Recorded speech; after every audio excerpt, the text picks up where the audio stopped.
Assalamualaikum warahmatullahi wabarakatuh. Perkenalkan, nama saya Fitria Hermawan dengan NIM 2006755 dari kelas 2C PGSD, Universitas Pendidikan Indonesia Kampus Purwakarta. Di sini saya akan menjelaskan sejarah lahirnya Pancasila untuk memenuhi tugas mata kuliah Pendidikan Pancasila. Pancasila telah dikenal sejak zaman Sriwijaya dan Majapahit. Nilai luhurnya telah diterapkan dalam kehidupan. Pancasila berasal dari bahasa Sanskerta, yaitu panca berarti 5 dan sila berarti dasar atau asas. Jadi, Pancasila berarti 5 asas. Istilah Pancasila terdapat dalam buku Negara Kertagama karya Empu Prapanca dan buku Sutasomo karya Empu Tantular, yang artinya adalah berbatu sandi yang 5 atau pelaksanaan kesusilaan yang 5. Sejarah perumusan Pancasila sebagai dasar negara merupakan sejarah perjuangan bangsa Indonesia. Dalam periode penjajahan Barat, bangsa Indonesia terlibat dalam perjuangan fisik untuk mengusir penjajah. Perlawanan terhadap penjajah tersebut terjadi di hampir seluruh wilayah Indonesia, tetapi masih bersifat kedaerahan. Pada 20 Mei 1908, Dr. Sutomo mendirikan Budi Utomo, yang merupakan pelopor pergerakan nasional. Oleh karena itu, setiap tanggal 20 Mei diperingati sebagai Hari Kebangkitan Nasional. Perjuangan pergerakan non-fisik mulai menampakkan hasilnya dengan diselenggarakannya Kongres Pemuda Nasional yang menghasilkan Sumpah Pemuda pada tanggal 28 Oktober 1928. Pada tanggal 19 Maret 1942, pemerintah Hindia Belanda menyerahkan persyaratan kepada Jepang dan dimulailah kedudukan Jepang di Indonesia. 3 tahun berselang, Jepang terhisap oleh sekutu, sehingga Jepang berusaha menarik simpati bangsa Indonesia dengan menjanjikan kemerdekaan Indonesia di kemudian hari. Tanggal 20 April 1945, Jepang membentuk BPUPKI atau Dokuritsu Junbi Chosakai yang diketuai oleh Dr. K.R.T. Rajeman Wedyodiningrat yang beranggotakan 76 orang, termasuk 7 orang Jepang sebagai anggota istimewa. BPUPKI melakukan sidang pertama selama 3 hari, yakni pada tanggal 29 Mei sampai 1 Juni 1945. Pada sidang itu, Mr. Muhammad Yamin dan Profesor R. Supomo serta Insinyur Soekarno secara berurutan mengumumkan pendapatnya tentang 5 asas dasar Indonesia. Tanggal 1 Juni 1945, Insinyur Soekarno mengusulkan dasar tersebut, diberi nama Pancasila. Usulan tersebut diterima dalam sidang BPUPKI pada tanggal 1 Juni 1945. Berdasarkan Kepres nomor 24 tahun 2016 tentang hari lahirnya Pancasila, menyatakan bahwa 1 Juni 1945 ditetapkan sebagai hari lahirnya Pancasila.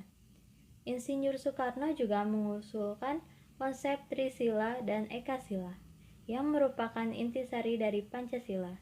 Trisila terdiri dari sosio-nasionalisme, sosio-demokrasi, dan ketuhanan. Dan Ekasila merupakan gotong royong. Tindak lanjut BPUPKI adalah dibentuknya Tim 9 yang menghasilkan Piagam Jakarta pada tanggal 22 Juni 1945. Sedangkan sidang kedua BPUPKI pada tanggal 11 Juli 1945 menghasilkan rancangan teks proklamasi, rancangan pembukaan Undang-Undang Dasar, dan rancangan batang tubuh Undang-Undang Dasar. Rancangan Dasar Negara terdapat dalam alinea 4 Piagam Jakarta 22 Juni 1945. Namun terdapat perbedaan dengan naskah Pancasila.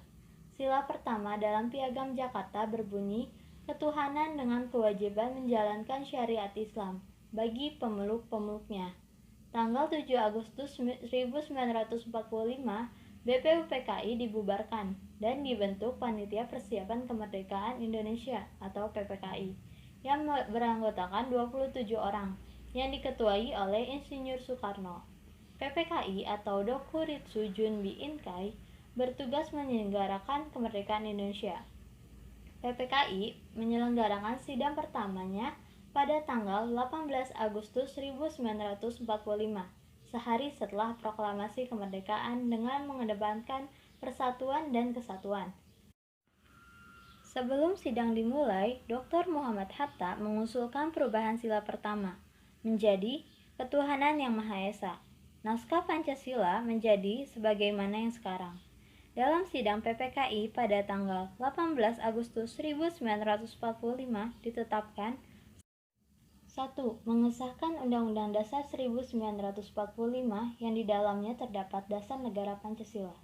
Yang kedua, memilih Presiden dan Wakil Presiden pertama Negara Kesatuan Republik Indonesia, yaitu Insinyur Soekarno dan Muhammad Hatta. Ibarat suatu bangunan, NKRI didirikan di atas suatu fondasi atau dasar yang terdiri dari 5 asas yang dinamakan Pancasila. Sebagai paham filosofis, Pancasila memiliki 2 pengertian, yaitu Pancasila sebagai pandangan hidup dan Pancasila sebagai dasar negara. Dalam pelaksanaannya sehari-hari tidak boleh bertentangan dengan norma agama, norma kesusilaan, norma sopan santun, dan norma hukum yang berlaku. Pancasila sebagai dasar negara berarti Pancasila sebagai dasar untuk mengatur penyelenggaraan negara atau pemerintah negara. Pancasila juga sebagai sumber dari segala sumber hukum negara. Sebagaimana tercantum dalam Undang-Undang Nomor 12 Tahun 2011, berdasarkan pengaturan dan perannya, Pancasila berfungsi sebagai dasar yang statis atau fundamental yang tercantum dalam Undang-Undang Dasar 1945. Tuntunan yang dinamis sebagai cita-cita bangsa Indonesia. Ikatan yang mempersatukan bangsa Indonesia menjamin hak hidup secara layak bagi semua warga negara dan semua golongan tanpa ada perbedaan. Selain itu, Pancasila memiliki 3 fungsi, yaitu yang pertama, fungsi yuridis. Fungsi yuridis yaitu ketatanegaraan yang merupakan fungsi pokok atau utama Pancasila sebagai dasar negara. Yang kedua, fungsi sosiologis, yaitu apabila dilihat sebagai pengatur hidup kemasyarakatan pada umumnya.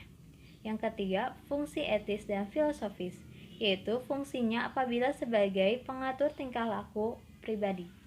Pancasila sebagai dasar negara mengandung pokok pikiran yang di dalamnya tersimpul ajaran Pancasila, sehingga mempunyai hubungan kausal atau organis dengan pasal-pasal Undang-Undang 1945. 4 pokok pikiran yang merupakan suasana kebatinan dari Undang-Undang Dasar 1945 terdiri dari: yang pertama, negara melindungi segenap bangsa Indonesia berdasarkan persatuan dalam Pancasila sila ketiga. Yang kedua, negara mewujudkan keadilan sosial bagi seluruh rakyat Indonesia dalam Pancasila sila kelima. Yang ketiga, negara berkedaulatan rakyat berdasarkan atas kerakyatan dan permusyawaratan perwakilan dalam Pancasila sila keempat. Yang keempat, negara berdasarkan ketuhanan yang Maha Esa menurut dasar kemanusiaan yang adil dan beradab pada Pancasila sila ke-1 dan ke-2. Sekian dari saya, terima kasih. Wassalamualaikum warahmatullahi wabarakatuh.